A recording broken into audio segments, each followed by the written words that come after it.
Welcome everybody to EPI's third webinar. Thank you so much for joining us. We're happy that you can be here. Today we're going to be talking about the online orientation tool that the workgroup for EPI and the Student Services Portal Steering Committee have been working on. Let's briefly go through the agenda next. Could we have the next slide, please? So we'll be introducing the panelists. We'll have a discussion by the panelists. Then we'll have time for your questions. And you will be submitting your questions via the chat room. And then we will close.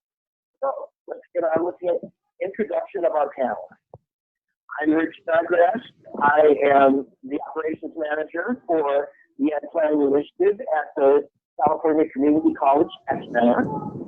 I would like to introduce Angela Baucom, who is the product manager at the Student Services Portal and the online orientation tool at the California Community College Tech Center. Good morning, Angela.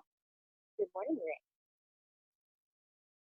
And I would like to introduce David Quintanilla. He is the training support manager for the California Community Colleges Tech Center. David has a cold today, so he may not respond, but just know that he's doing a great job of running this whole thing in the background. So thank you, David. Then we're going to move on to Cynthia Rico, who has been the chair of the Student Services Portal Steering Committee.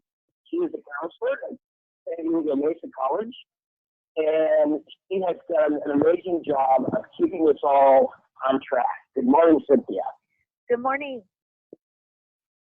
Okay, Dave Gillen is also on the online orientation work group. He is a counselor at Griswold College and the work group lead for the online orientation work group. Good morning, Dave. Good morning, everyone.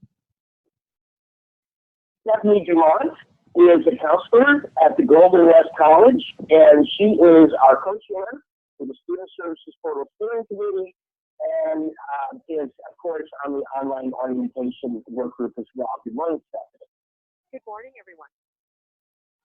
And finally, last but not least, we have Ryan Rada. He is the interim dean of students at Clovis Community College, which is part of the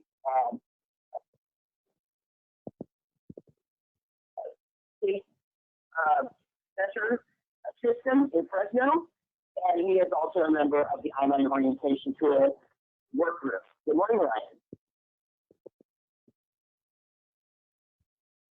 Okay, we're just going to know that Ryan's there. All right, so let's begin. Cynthia, take it away. Thank you. I'd like to welcome everyone again. I appreciate your time.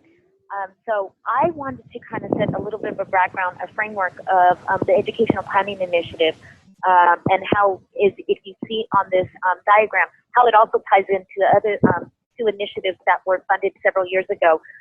This initiative was funded for 5 years at a grant at a total of $30 million. And part of the discussion that kind of ensuing, following from the recommendations from the Student Success Task Force was really looking at how do we structure pathways to help the students from initiation to completion, and what could we leverage as far as helping. At the time that we were talking at the task force was the underfunded of student services, and remember, you know, we were talking back in 2010 to 11, we were still in that little kind of underfunding of the community college issue. So part of that discussion was how do we leverage technology to kind of help and get students to the services needed to have them complete their ed goal. So you'll see the connection of kind of this discussion and looking at when students come in, the unattached students, you know, their process once they attach and make that commitment, and then looking at following what we are mandated by SB 1456, how do we get them through the student success course services? What we want to focus on today, and that's the next slide, is really this webinar is going to look at one part of this, of part of the goal that EPI has set up for itself, and providing an online education tool. So the purpose of today's webinar is only to really look at, to know more that this tool is coming, to understand that it's a no cost for the colleges. And we know that colleges are maybe considering buying another solution, or they might be nearing thinking about renewing your contract with a third-party solution. We really want to highlight that this product, or this content that you will see, is coming very soon, and we want you to consider either not continuing with your third-party vendor, and maybe consider looking at what we have to offer. And so we're going to talk a little bit about the how we got here, the content, some timelines, and then we want to open it up for discussion. So I really appreciate your time again, and we'll next coming up will be Angela. Yes, thank you, Cynthia. And I really appreciate that. And we've worked very, very hard to get where we're at. And we started this several months ago by writing a request for proposal. And with that, we took a look at all of the current tools on the market. And from that request for proposal, we did get third-party vendors who responded to that. We took a look at their tools, and we looked at how satisfied their current customers were with those tools. And at the end of that process, it just did not result in a responsive and responsible vendor that we thought we could really go with. And so we looked with them. We looked at what all the colleges were currently using. So we started researching what other colleges were doing. We used their research and leveraged that, and decided collaboratively within our group that we could build from the ground up. And so we collaborated as a work group, and we opted for a portal-based solution, and we're really pleased to be able to show that for you today. And so let's get started and dive in, and I think, Dave, you're going to share with us more. Why is EPI offering online orientation? First, we're creating the online orientation tool because it's simply part of the EPI grant directive. But more than that, we knew that orientation is one of the key components for SSSP. And we also saw that many colleges and districts have already purchased, created, edited, and implemented online orientation. We wanted to take some of the aspects that we really liked from individual colleges' online orientation and create an online orientation that included general content for any California community college student that would also be customizable for an individual college. And then we also wanted to ensure that it was going to be first in compliance with accessibility standards, and also to be able to be viewed by students on mobile devices. We wanted to do it in the most efficient and effective way possible. Finally, it's important to note that this is not designed to replace an orientation for a college, but rather to supplement the college's full orientation. And I'm going to throw this over to Ryan, and I want to make sure we can hear Ryan. Yeah, can everyone hear me okay? Yeah. Yes. Okay. Ryan. So, welcome everybody. Thank you for being on the session. So how was the content created? We really wanted to inform everyone that we really tried to include the discipline experts. So if you look at the chart, the overall idea of the online orientation kind of started or originated with the online orientation work group, which was composed of state representatives, administrators, counselors, financial aid reps, and various other constituent groups, but really those were the main individuals. And originally, as it was stated before, we were presented with some other options, and we felt like that we could really do a quality job for at no little or no cost. And so some of the things that we identified were some content areas that we needed to address. We identified discipline experts to assist with the content development, and then discuss the functionality of the online orientation.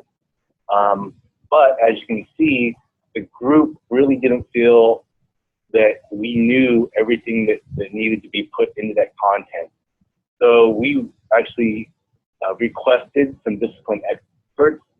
So we referred that task of actually creating the content to those experts. So the counselors, the financial aid representatives, and other student services representatives. But if you really look at the flow chart, it's really a constant process where there's constant discussion and constant development of content, and it's really reviewed by the work group, but really created by the discipline experts. So it's been really a beneficial collaboration, especially when we talk about the phases of content that we've created. So for example, in that first green circle, you see the development of the first draft of content areas that meet the state requirements. So that was really our phase one. And so having state representatives from the state chancellor's office look at those and give us some feedback was very beneficial. And so with that, I will turn it over to Stephanie, who will inform you of what was included in that phase one. Great. Thanks so much, Ryan. Ryan mentioned that we kind of attacked phase one using all the required elements of an orientation that we all are familiar with that are in the Title V regulations for SSSP. So our first version of the online orientation, all the content will focus on those 11 elements. You see the first 6 here on this slide. And so we covered content that will include academic calendar and important timelines, academic expectations, applying for financial aid, clearing and challenging prereqs, maintaining financial aid and BOG fee waiver, progress and probation standards, registration in college fees, registration priorities, the SAFE Act, and then student education planning. So I'm assuming everybody's familiar with those 11 required elements, and because we had to sort of prioritize the information that we were going to include in this first version of the orientation, we wanted to make sure that colleges had content that met those required elements so that we could make sure that we were meeting the requirements of Title V. We are now currently actually working on phase 2 content. So particularly our student services folks recognize that there is information that we want to make sure students get that's above and beyond just these 11 required elements. So what we're doing now is we're identifying what that content is going to be for phase 2. So we will be expanding the content of the online orientation offered by the state. So it will include information beyond just these 11 required elements. And so stay tuned for more information about phase 2. Today we're really kind of focusing this on phase 1, but I wanted to let you know that there will be more content coming. So with that, I will turn it over to Ryan, who will talk about how we created the content and the templates that we use. Thank you, Stephanie. So basically, Stephanie shared a great deal of information about the content side. Just to add a little bit more, so some of those areas might be like things for introduction to EOPS services, DSPS services, or student activities, or other areas like that in phase 2 and phase 3. But as far as the content, so what you're seeing now is basically a sample of one of the phase 1 content areas. And so this, as you can see, it's very basic. We tried to keep it simple because obviously we want to provide just a basic shell where any college can kind of utilize if they wanted to, but at the same time be flexible enough to where they can add things or make it more robust. So I'm just going to take this time now to go through the actual page. So if you look at the top, the module title is Apply for Financial Aid. And so what you'll find is there'll be different titles for each area that is done. When you see required by, if there is a piece of legislation that content is required by, we try to include it in that little box so that colleges would know why is this important or relevant or why not. You know, so when you get to some of the areas like TSPS and UPS, those are things that you might want to include, but it might not be actually required. Components, really, these are all of the added benefits of each of the subject matter materials. So, for instance, if there is materials like the video or images or the app icon or portal nudge, student email, text messaging, all those things are possibilities. And so those are things that we wanted to identify not only when we first released it, but also for colleges who utilize this to understand what the other options are, that they can maybe use this page or this area to send a portal nudge or a student email if they wanted to. The next line is the content. So if you look at the content and really the rest of the section, the black writing or the black content is really what is there. And what I mean by that is kind of the basic standard messaging that all colleges can pretty much use. And then anything in red is really where we try to flag where colleges need to input or adjust or put how the information that's really applicable to the college. And so what you'll find when this is released to you, you'll find all these little red areas identified, and those are the areas where you really need to put in whatever information is necessary pertinent to your college. So if you go down and you'll see the other little headings like notes and suggestions, best practices, a knowledge check, description of nudge, email or text. So in each one of those, it will vary from area to area, content area to content area, but realistically, we're adding information to just help the colleges to develop and create the actual slide or page to use.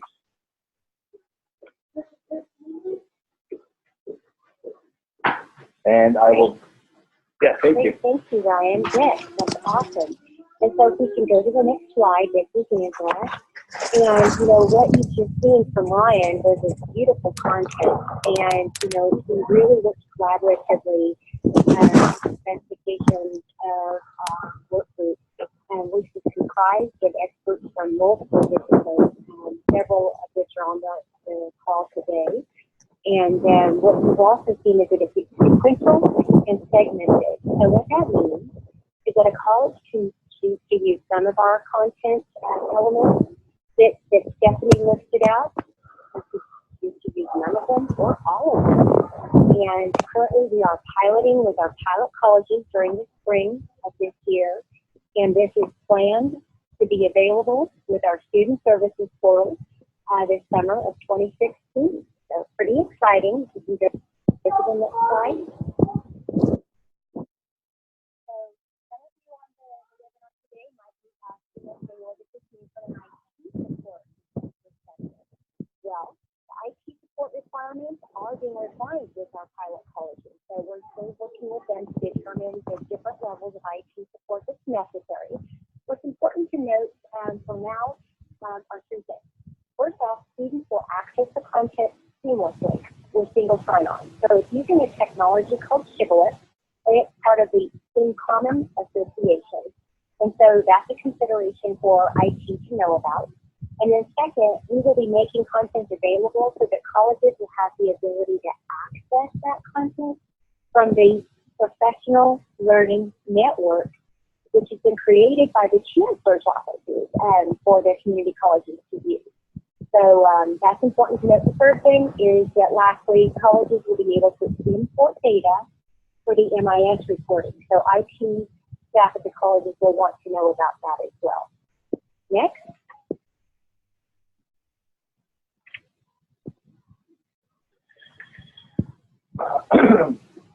This shows our current plan timeline.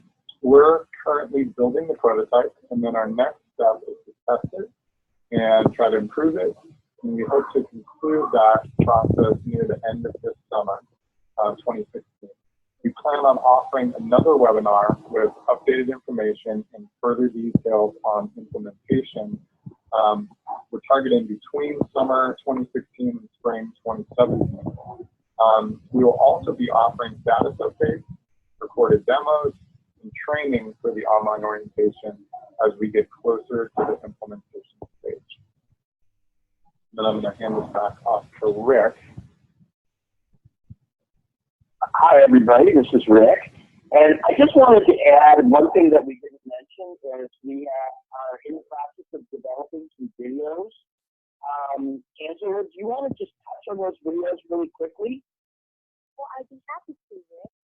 We've been working very closely with David CCS and our Winform Productions to create videos that support the financial aid elements within our content, as well as the education training. And we're really proud of those. They look fabulous. We're really excited to be able to provide those as part of our delivery. And so we'll have that this summer as well, right along with the content. So stay tuned for that. And then, Rick, I know that really, just to reiterate what Cynthia said, the purpose of this webinar today was to inform you all that this is coming, so that you can make informed decisions as you take a look at either, purchasing a solution, or if you have a contract coming near a renewal. It's just to be aware that this is coming as an option for you. Angela, this is Stephanie. I just wanted to also add, as a follow-up to that, to make sure that folks understand that this tool will be available regardless of whether your college or district chooses to adopt the portal. And I think we did cover that in the slide, but I just want to make sure that everybody's clear on that, because we're all at different stages in terms of whether or not we're using third-party portals, whether or not we might be interested in using the portal the state's developing. So wherever you're at in terms of technology, this tool will still be available to you, and you will be able to use all or some of it, regardless of where you're at in terms of technology. So we do have a question before we move on to our final orientation about and our completion of this morning's session. So Corrine asked, is there a plan to include Title IX requirements? Who would like to take that?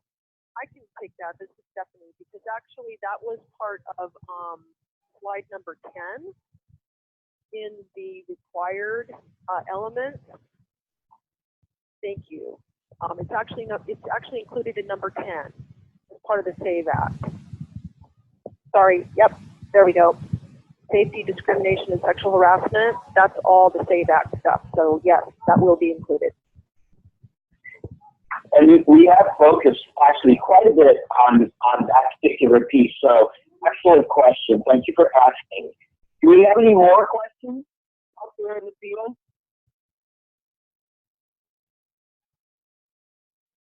Okay. Well, if not, let's move to the final slide. And folks, first of all, a copy of this webinar will be posted on our website, and you can see the website address right there, cccexcellent.org. That's the EPI homepage. So this and the other, the other webinars are all posted there very clearly on the homepage. If you should have questions that arise later, you can simply click on the fact box, which is on the left side of the homepage, and that will take you to a guest satisfaction page. And for questions about the online orientation tool, you can click on portal. You'll see it there because we are, more or less part of the portal development. operation, and you can ask your question there, and it'll be answered, very quickly by someone who knows the answer, and you can have a conversation with your phone. So, are there any questions about that? Okay. Well, thank you all so much for your time and for joining us today. And if there are no more questions, we are going to sign off and wish you a wonderful day.